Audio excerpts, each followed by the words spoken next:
Greetings, Dr. Joseph Martin here again for you. Mysticism and Materialism, back together again. This is part 2 of 2, introductions only to mysticism. The first was true mysticism, universality and cultural types, and this is mysticism and materialism back together again. Let me give you a little bit more historical cross-cultural background about mysticism in the past. We definitely know the shamanic background in mysticism all over the world. I've explored already with you some of the Hindu, Buddhist, Jain, and Zen and Tibetan Buddhist traditions from the East. And also from the West, we do know that there are earlier derivations to Western Gnosticism and Hermeticism and alchemy. So let's go back a little bit just after the fall of Atlantis in the earliest parts of this fifth world or epoch that we're in at this time. And we know that the Egyptians had the Egyptian Book of the Dead, which is one of the greatest mystical texts known to humanity. And we have also the Emerald Tablets, which are speaking of the mystical conscious union with the divine, with the absolute that the soul consciousness can have with the divine. And we also have the Gnostic texts that are now translated into English that were found in the mid-20th century in various caves and various scrolls, Qumran scrolls, Dead Sea Scrolls, and so on. That's what I'm alluding to. And more recently, we have the Tibetan Book of the Dead, which is a mystical text of how to take your soul consciousness at physical death into the afterlife for the 49-day period before you are needing to take rebirth through the reincarnational laws of the universe that pertain to the entire cosmos, and reincarnational laws, of course, apply to all humans, until you break the cycle and attain full liberation and moksha, which is actually one of the key subsidiary results of attaining a mystical union with God. It's not the reason to attain divine union with God. The only reason to do it is because you love God. Plain, simple, true. However, in the end, you may also find that you release yourself from the reincarnational human cycles on planet Earth and in the fourth dimensions. Having said that, within the Christian tradition in the West, we know that in the Middle Ages, after the 1,000 years of the Dark Ages since the fall of Rome, and before, just as we were starting into the Renaissance in the 17th century, we had an individual in 1624 who was a very simple German, Jewish cobbler. He just fixed shoes. And in his late 20s and early 30s, he started having mystical experiences.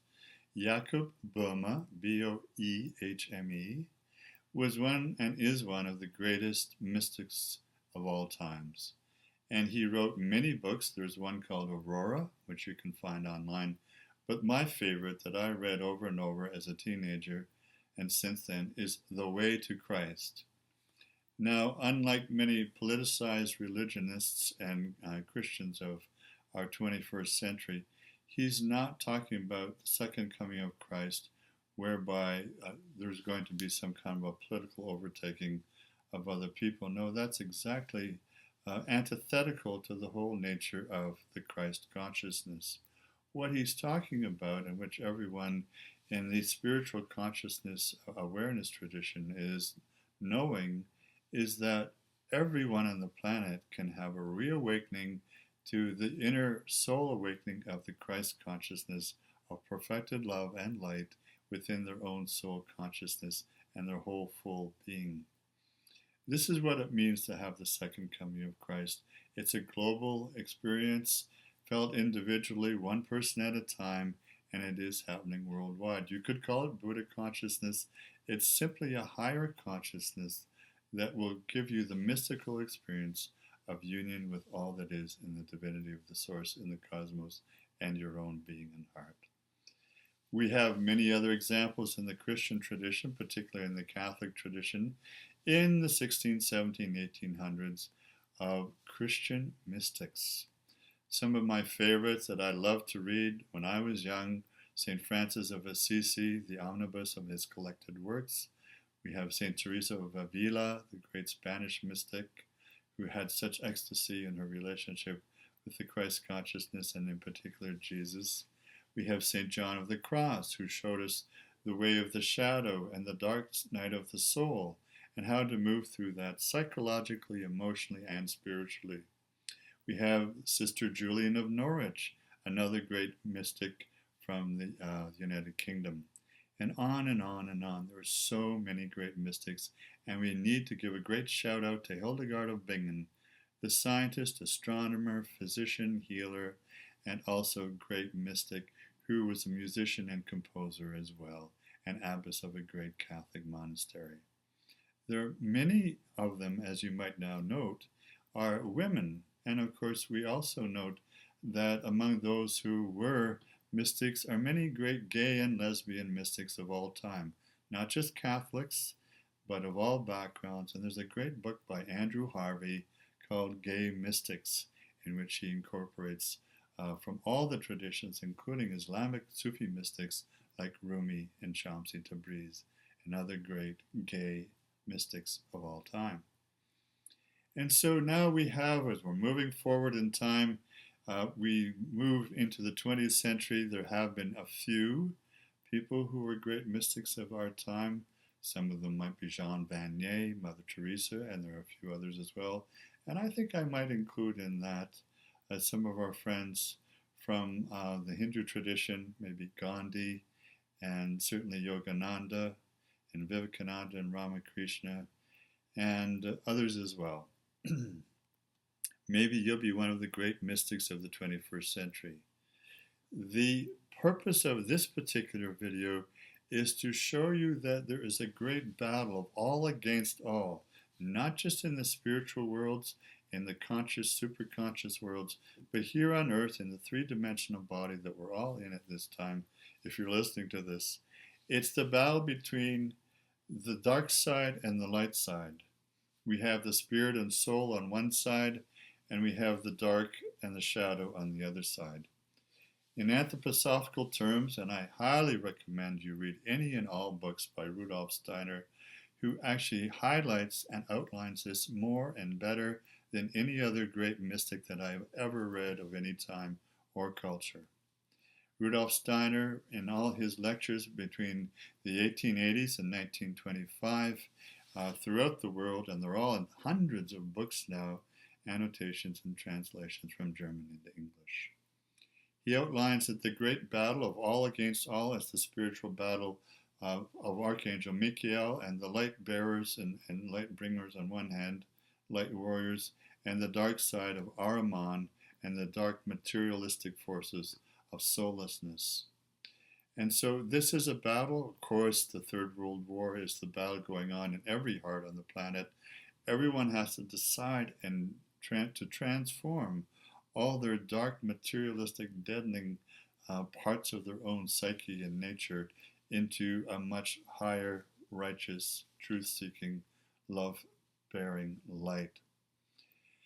And of course, once we do this as individuals, and hopefully enough individuals can do this so that there will be a tipping point where the transformational turnaround will be great. We only need about 4 or 5% of the 7.5 billion people on the planet to come to grips with and transmute within their consciousness, to bring all the two sides together, the spirit and the soul on one side, and the deadening dark side on the other side of the material world, the righteousness on one side and the lies and deceit on the other side, the sacred on one side and the profane on the one side, the other side, the righteous and moral and the immoral and the deceitful on the other side.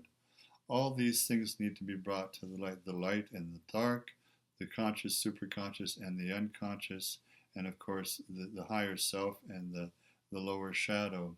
These are all parts of the very complex bipolarities or complementarities of our own human nature, our divinity and our animal sides, our love and our lust. Now, there is a way beyond just keeping things separate, because that is not the answer. The subtitle to this topic video is Back Together Again. There is a need to bring the two sides together as one. All complementarities in human nature must be brought together as a unity one more time now, once and for all, within your personal consciousness. And then hopefully you'll be corresponding and relating to all those other people worldwide who are also doing it across all cultures, nations, ages, ethnic groups, colors, orientations, and so on, genders. This is quite essential, in fact. You need to know and acknowledge the severity and the depth and the power of the dark side right now. It's not only in all our popular culture like Star Wars, Star Trek, Stargate, SG-1, on and on and on, Lord of the Rings, all these most popular entertainment venues for showing us the battle of the light and the dark as it goes on in each one of our hearts and consciousness. For instance, Frodo in Lord of the Rings, or in fact, just as we know in general society today. All this must be taken in account. And the fact is the Ahrimanic influence, which is Ahriman is a term that Rudolf Steiner uses for the evil forces that not only are part of our own human nature, but they actually are forces that exist outside of human nature that do play a role in tempting and tricking and deadening our soul, deadening our consciousness, tricking us into thinking that we're just material beings and we are no soul, have no soul, or spirit, does not even exist in the universe. These are kind of obtuse, deadening, low vibrational lies that are meant to trick us into destroying our human nature and our goodness, but also destroying human society once and for all. There have been two great attempts in the 20th century at trying to put an end to human societies once and for all. I'm speaking of the First and Second Great World Wars. There were many wars after that: the Korean War, the Vietnam War, the Cambodian War, bloodbaths in Rwanda, bloodbaths all throughout Africa, Somalia still today, Syria, Israel, all over the world, Iraq, and so on, Afghanistan. But the great battle will not be fought and won until you agree to acknowledge it within yourself and make a choice to do all you can to resolve this battle of the good and evil within each one of us, myself included, once and for all, and take a stand, occupy freedom, occupy truth and righteousness, and occupy love and mysticism in union with the divine, bringing all the complementarities together as a unity in order to make sense of all this once and for all. Put your feet firmly on the earth, facing forward into the light and into the goodness and the truth of all the love that can be when you bring all these things together. Don't let fear, anxiety, or shame, or embarrassment, or anything else stop you from being the great love you are. This battle is an all-out battle. Consciously or unconsciously, every single one of us, not just those of us listening to this now, everyone on the planet here in 2014 is very well aware by listening to the news every day that things could go desperately wrong and down the hole unless each one of us takes a stand and does something positive for truth, freedom, love, justice, righteousness, and equality of all beings, not just all humans, but all of nature and all our animals, all our relations. Mitikuyo Yasin, we say, and Lakota. The peacemaker, our great Haudenosaunee Mohawk peacemaker, who is an incarnation of the Christ consciousness, was very clear that it is about making alliances and friendships with everyone you meet, person to person, family to family, community to community, and nation to nation, till we have one global sisterhood and brotherhood of all peoples, caring for Mother Earth and all our relations. Well, I hope I've made a strong enough point about the need to create a transformational alchemical retort between mysticism and materialism, and making sure that the Spirit embodies your flesh and consciousness, and the righteousness of your highest soul conscious nature will embrace your flesh, embrace your dark side, your shadow side, the unconscious side, bring it to the light, transform it through all the techniques I've already mentioned: past life therapy, emotional healing, and karmic healing, rebirthing, Kundalini Kriya, I Am Yoga, holotropic breathwork, and any other means you know psychologically, spiritually, and also through yoga and meditation of this most sincere and deepest, highest nature, to bring this all together to a unity again for you at this time. This is your great I am goal. This is why you're here. This is who you are. This is what we're all here for. It's our one overriding purpose for this life. So there will be an earth and a society, a global society, for our descendants, 77 generations to come from now.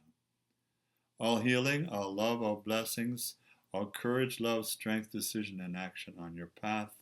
Dr. Joseph Martin. We'll see one another again real soon. Om Namah Shivaya.